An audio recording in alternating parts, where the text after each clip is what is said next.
সন্মানীয় আজিৰ কোকৰাঝাৰ প্ৰেছ ক্লাবৰ সন্মানীয় সাংবাদিক বন্ধুসকল, আপোনালোকৰ উপস্থিতিত আজি আমি এখন কমতা প্ৰেছ মিট আমি আজি কৰিবলৈ ওলাইছোঁ। আজিৰ প্ৰেছ মিটৰ উদ্দেশ্য হ'ল যে অহা 9 ডিচেম্বৰত আমি কোচবিহাৰৰ ৰাজমেলা ফিল্ডত আমি এখন বৃহৎ গণসমাৱেশৰ আহ্বান কৰিছোঁ। KSDCৰ আহ্বানত KSDC অৰ্থাৎ কমতাপুৰ ষ্টেট ডিমাণ্ড কাউন্সিল। এই কমতাপুর স্টেট ডিমান্ড কাউন্সিল আমার মানি জীবন সিংহ কোচ চেয়ারম্যান KLO, মানি আমার DL কোচ চেয়ারম্যান KLO কেন, তেখেত দুজনের নেতৃত্বত এই কমতাপুর স্টেট ডিমান্ড কাউন্সিল আমার কাউন্সিলে নেতৃত্ব দি আছে তেখেত দুজনে। আর এই নেতৃত্বৰ জৰিয়তে আমি আহ্বান জনাইছোঁ যে অহা 9 ডিচেম্বৰ কোচবিহাৰত আমি এখন বৃহৎ গণসমাৱেশ অনুষ্ঠিত কৰিম। আৰু এই গণসমাৱেশত অসম, বেংগল, বিহাৰৰ পৰা বৃহৎ জনসমাগম হ'ব। এই জনসমাৱেশত আমি আমাৰ ৰাইজক আবাল বৃদ্ধ বনিতা তথা ধৰ্ম বৰ্ণ নিৰ্বিশেষে সকলো ৰাইজক উপস্থিত থকাৰ কাৰণে আজিৰ এই প্ৰেছ মেল জৰিয়তে আমি আহ্বান জনাইছোঁ। আমি এই গণসমাৱেশত এই কাৰণে অনুষ্ঠিত কৰিছোঁ যে আজি জীবন সিংহ কোচ মহোদয়ক ভাৰত চৰকাৰে মাতি অনাৰ পাছতো আজি অসমৰ মুখ্যমন্ত্ৰী দুবাৰকৈ কথা কোৱাৰ পিছতো আজি 7বাৰকৈ উচ্চ স্তৰীয় ভাৰতৰ প্ৰতিনিধিৰ জৰিয়তে আলোচনা হোৱাৰ পিছতো এতিয়ালৈকে শান্তি চুক্তি কিয় হোৱা নাই। এই শান্তি চুক্তি নোহোৱাৰ কাৰণে, ডিলে হোৱাৰ কাৰণে আমি আজি জনজাগৰণ সৃষ্টি কৰিছোঁ, জনজাগৰণ সৃষ্টি কৰিম।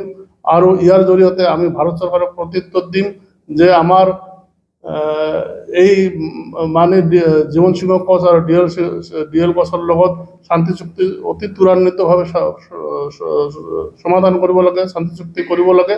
আৰু শান্তি চুক্তিৰ জৰিয়তে এটা সন্মানজনক সমাধান কৰিব লাগে। এই কাৰণে যে আমি আজি জীবন সিংহ কোচ আৰু DL কোচে তেওঁলোকে আমাৰ জনগণৰ দাবী, আমাৰ এই কোচ কমতাপুৰৰ জনগণৰ দাবী, কমতাপুৰৰ দাবী তেওঁলোকে উত্থাপন কৰিছে। এই দাবীত তেওঁলোকে সশস্ত্ৰ আন্দোলনো কৰিছিল। এই দাবীত তেওঁলোকে আজি শান্তি আলোচনা কৰি আহিছে। আমাক কমতাপুৰ ৰাজ্যখন পুনৰ ঘূৰাই দিব লাগে। আমাৰ কোচ ৰাজবংশীসকলক জনগোষ্ঠীৰ তালিকাত অন্তৰ্ভুক্ত কৰিব লাগে। আমাৰ কমতাপুৰী ভাষাক আমাৰ ভাৰতীয় সংবিধানৰ 8ম সূচীত অন্তৰ্ভুক্ত কৰিব লাগে। আৰু লগতে KLOৰ যিখিনি মানে সদস্যৰ কেছ বা অন্যান্য গোচৰ আদি আছে এইবিলাক জেনেৰেল এমনেষ্টি দিব লাগে। আৰু KLOৰ যিখিনি সদস্য আছে সকলোকে পুনৰ সংস্থান দিব লাগে। এই দাবীত আমি KLOৰ চেয়াৰমেনত আমাৰ শান্তি আলোচনা প্ৰক্ৰিয়া ত্বৰান্বিত কৰিব লাগে। ভাৰত চৰকাৰে এই শান্তি আলোচনা অনুষ্ঠিত কৰিব লাগে। এই দাবীত অহা 9 ডিচেম্বৰ কোচবিহাৰৰ ৰাজমেলা ফিল্ডত আমাৰ বৃহৎ গণসমাৱেশ। এই গণসমাৱেশত ইতিমধ্যে আমি আমাৰ ৰাইজক আহ্বান কৰিছোঁ। আৰু আজি এই প্ৰেছ মেলৰ জৰিয়তে আমি অসম, বেংগল আৰু বিহাৰৰ ৰাইজক, জনতাক, আবাল বৃদ্ধ বনিতা তথা ধৰ্ম বৰ্ণ নিৰ্বিশেষে সকলো ৰাইজক এই গণসভাত উপস্থিত থাকি গণসমাৱেশখন সফল কৰাৰ কাৰণে আজিৰ এই প্ৰেছ মেল যোগে আমি ৰাইজক আহ্বান জনাইছোঁ যে আমাৰ কমতাপুৰ ৰাজ্য পুনৰ গঠন কৰিব লাগে।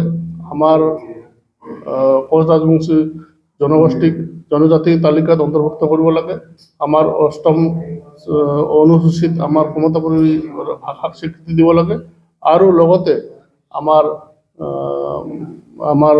KLOৰ যিখিনি সদস্য গোচৰ আদি আছে, গোচৰ বিভিন্ন মানে থানা বা কোৰ্টত এইবিলাক জেনেৰেল এমনেষ্টি দিব লাগে।